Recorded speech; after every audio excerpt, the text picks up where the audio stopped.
করে নেয় না।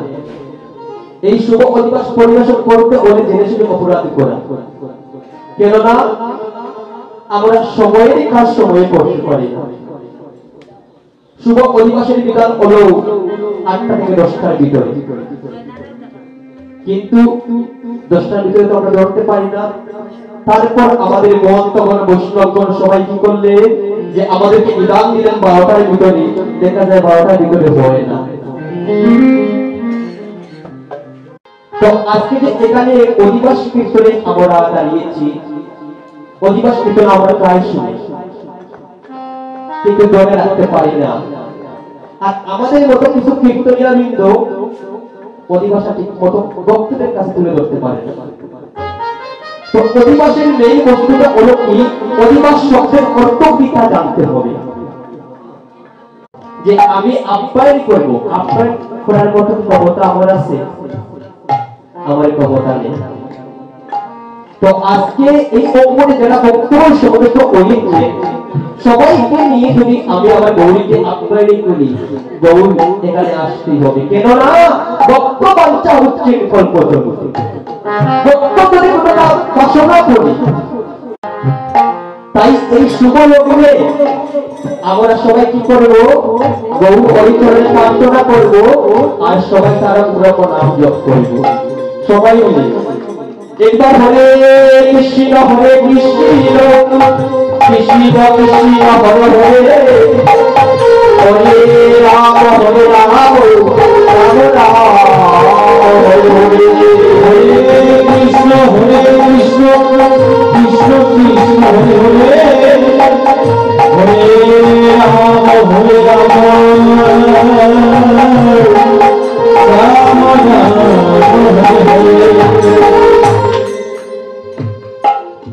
বক্তব্য আজ আবার তার নাম যোগ করলাম। তো আজকে এই অঙ্গনে কিন্তু আমার গৌর হরি আবির্ভাব হয়েছে। গৌর হরি 500 জনকে সঙ্গী করে এই অঙ্গনে এসেছে। তো আপনাদের অনেকের মনে প্রশ্ন আসতে পারে, বাবা রে ভাই, গৌর হরি যে এখানে 500 জনকে সঙ্গী নিয়ে এসেছে, কেমন করে বুঝলি? বাবা গো,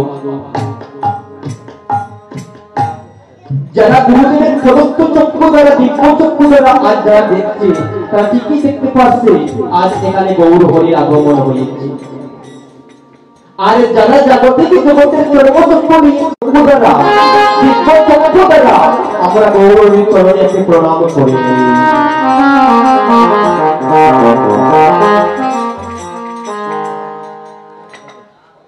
আজকে এখানে ঠাকুর কীর্তন দিচ্ছে,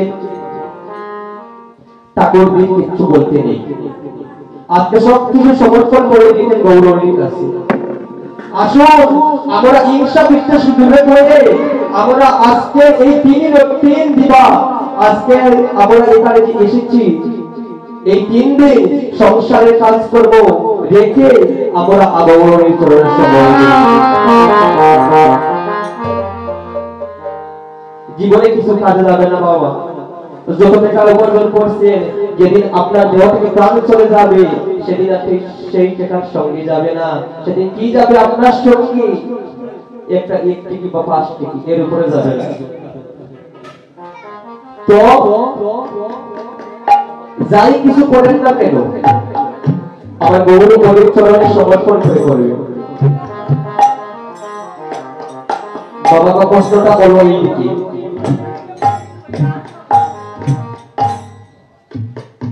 প্রথমে কোনো ভালো কার্য করতে হলে কি করতে হয়?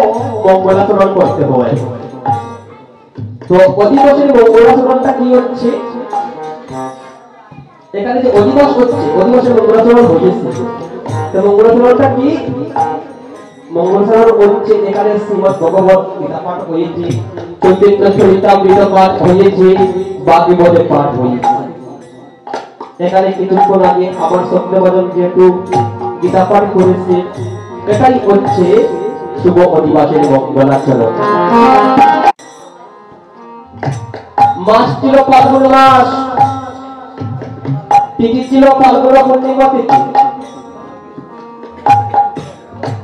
পশ্চিমে সূর্য অস্ত গিয়েছে, পূর্ব দিকে সূর্য উদিত হয়েছে। এলোকালে একটা রাহু এসে চাঁদকে গ্রাস করেছে। চাঁদের ধর্ম কি বাবা? জগৎকে আলোকিত করা। না চাঁদ কারো ক্ষতি করে? চাঁদ কখনো কারো ক্ষতি করে না। যখন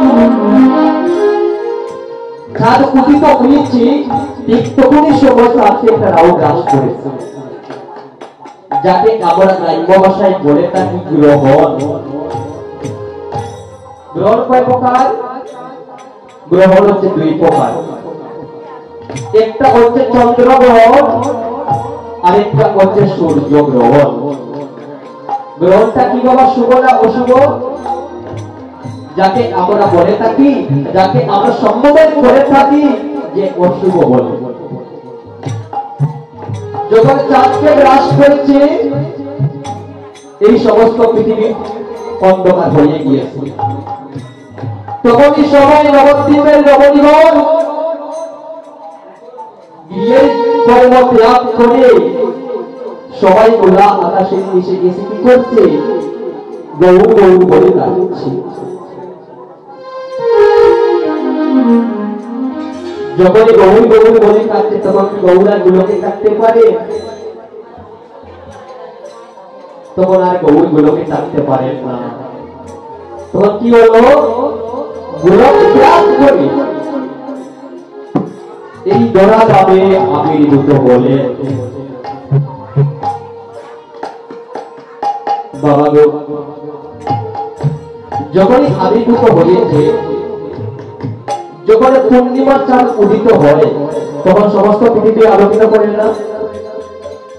সমস্ত পৃথিবী যদি আলোকিত করতে পারে কিন্তু দুটি স্থান কখনো আলোকিত করতে পারে না।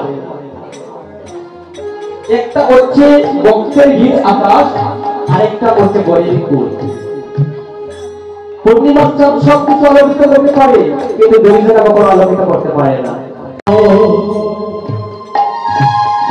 যখন গৌরী চাঁদের জন্ম হয়েছে,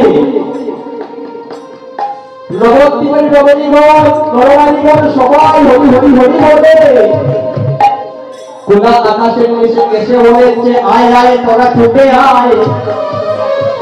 বলে ও নরনারীগণ, দেখে যে আমার গৌরী হরি এসে গিয়েছে।